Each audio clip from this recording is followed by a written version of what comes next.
Hello everyone, good morning সকলকে। তো আমার চ্যানেলে সকলকে স্বাগত। তো আজকে আবারও একটা নতুন ব্লগ নিয়ে তোমাদের সঙ্গে চলে এলাম। আশা করছি আমার এই ব্লগটা তোমাদের অনেক অনেক ভালো লাগবে। তো দেখো, এখন বাজে সকাল 9টার মতো। তো সকাল 7টার দিকে ছেলেকে ঘুম থেকে তুলে ওকে ব্রেকফাস্ট করিয়ে ওর বাবার সাথে পড়তে পাঠিয়ে দিলাম। যেহেতু আজকে হাজব্যান্ডের অফিস নেই, ওই জন্য ওকে নিয়ে যেতে হয়েছে, তা না হলে আজকে এই গরমের মধ্যে আমাকেই নিয়ে যেতে হতো। তো ছেলেকে পড়তে পাঠিয়ে দিয়ে এদিকে আমি ব্রেকফাস্টটা করে নিচ্ছি। তো এখানে ব্রেকফাস্টটা আজকে করেছি রুটি আর ঘুগনি। তো ভাবলাম আগে ব্রেকফাস্টটা করে নিই, তারপরে রান্নাটা বসাবো, কারণ ছেলে আবার টিউশন থেকে এসে ওকে আবার গরম গরম ভাত দেবো, যেহেতু ওর ফিরতে 11:30 12টা বেজে যাবে। তো দেখা একজনকে বলে দিয়েছিল পুকুর থেকে মাছ ধরতে, তো এখানে তেলাপিয়া আর বাটা মাছ ধরে দিয়েছে। তো আমি ভাবলাম যে আগে মাছের ঝোলটা করে নিই আর একটা সবজি করে নেব। তো এখানে মাছটাকে বেছে কুটে আমি ভালো করে ভাজা করে নিয়েছি লবণ হলুদ দিয়ে। এবার আমি মাছটাকে ঝোল করে নেব। আর এই যে অসহ্য গরম পড়ছে, কি বলবো গাইস, একদমই আমার এই রান্নাঘরে রান্নাই করা যায় না, প্রচণ্ড গরম এখানে।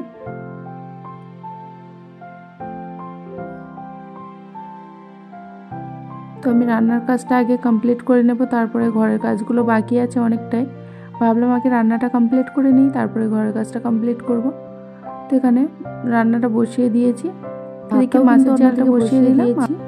আর যে সবজিটা রান্না করব সেটাকে একটু কুটে নেব। মাছের ঝালটা বসিয়ে দিয়ে তারপরে ভাবলাম যে সবজিটা কুটে নেব, কারণ আমি একবারে সব কিছু কুটে নিইনি, কারণ দেরি হয়ে যাবে। ওই জন্য ভাবলাম যে মাছটাকে আগে এদিকে বসিয়ে দেবো, তারপরে একটু সবজিটা কেটে নেব।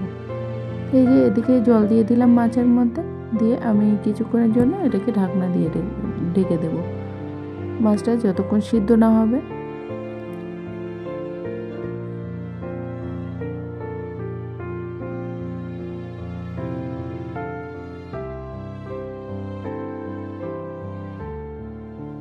তো আমি এবার মাছটাকে ঢাকা দিয়ে দিলাম।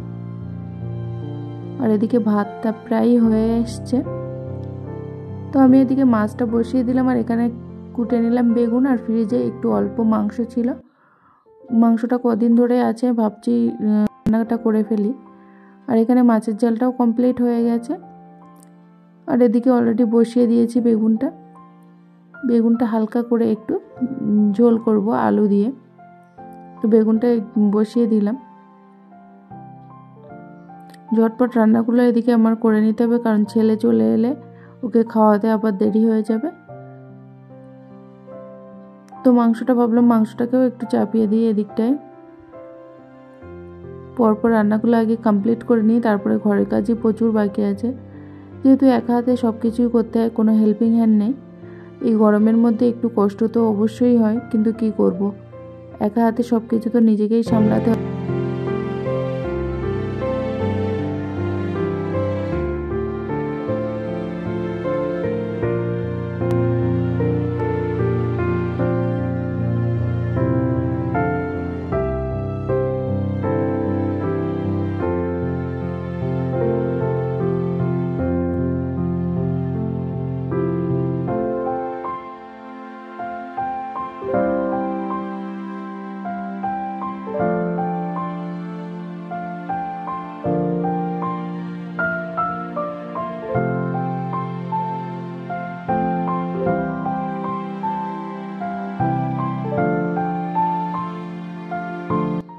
তো এদিকে মাংসটাকে একটু ভালোভাবে কষিয়ে নিলাম। দেখো মাংসটা অনেকটাই হয়ে গেছে। এবার আমি এর মধ্যে একটু আলু দিয়ে এই মাংসটাকে আর একটু কষিয়ে নিলে রান্নাটা প্রায় কমপ্লিট হয়ে যাবে।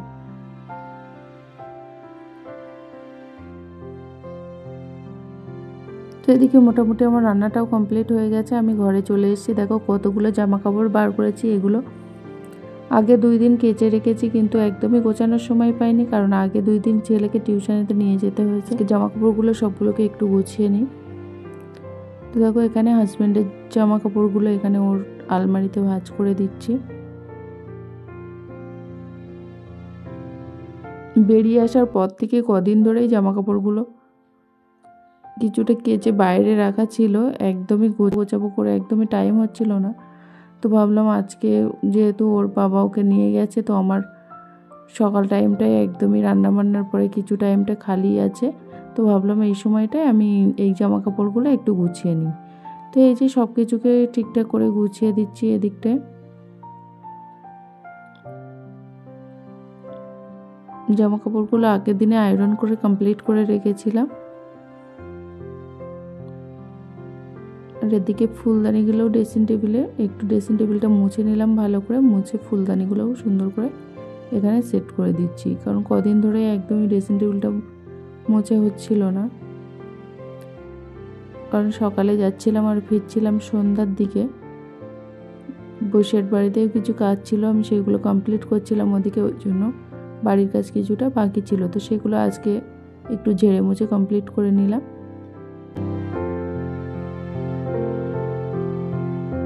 তো ছেলে টিউশন থেকে পড়ে ফিরেছে, তো ওকে চান করিয়ে খাইয়ে দাইয়ে আর আমরা নিজেরাও খেয়ে দিয়ে একদমই রেডি হয়ে গেলাম, একটু বেরোবো।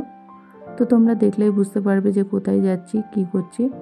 তো এই যে ফাইনালি হাজব্যান্ডও বার করছে এদিকে গাড়ি।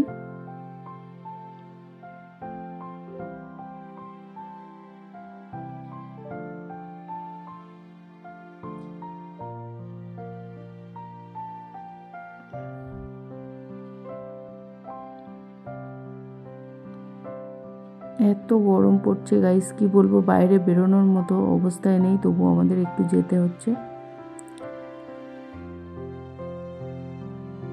এই যে আমরা গাড়িতে উঠে বসলাম, আমাদের সঙ্গে আমার শাশুড়ি মাও যাচ্ছেন। তো আমরা এখানে রেডি হয়ে বসে পড়লাম, আর এদিকে হাজব্যান্ড ড্রাইভ করবে আর আমার ছেলে তো সামনে বসেছে ওর বাবার কাছেই। বললাম আর আমাদের পৌঁছাতে 40 মিনিট মতো সময় লাগবে। তো এই যে আমরা পৌঁছে গেলাম ফাইনালি। এটা হচ্ছে বেড়াচাপা রহমতে আলম মিশন, এখানে আমার ননদের ছেলে পড়ে, তো ওর সঙ্গেই আমরা দেখা করতে চলে এসেছি। তো দেখো মিশনের এরিয়াটা কিন্তু অনেকটাই বড়, তোমরা দেখলে বুঝতে পারবে। আর যারা যারা এখানে এসেছো জানোই,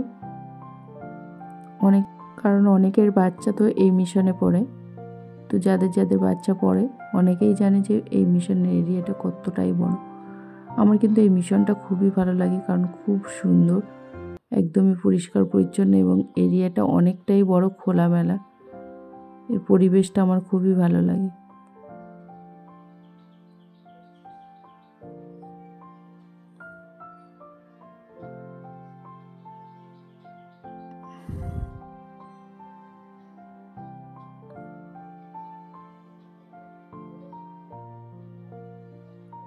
তো আজকে দেখছি ওখানে অনেকেরই গার্জিয়ান এসছে বাচ্চাদের সঙ্গে দেখা করতে, তো আমরাও চলে এলাম ওর সঙ্গে দেখা করব বলে। অনেক দিন আসা হয় না, ওই জন্য আজকে এসছি।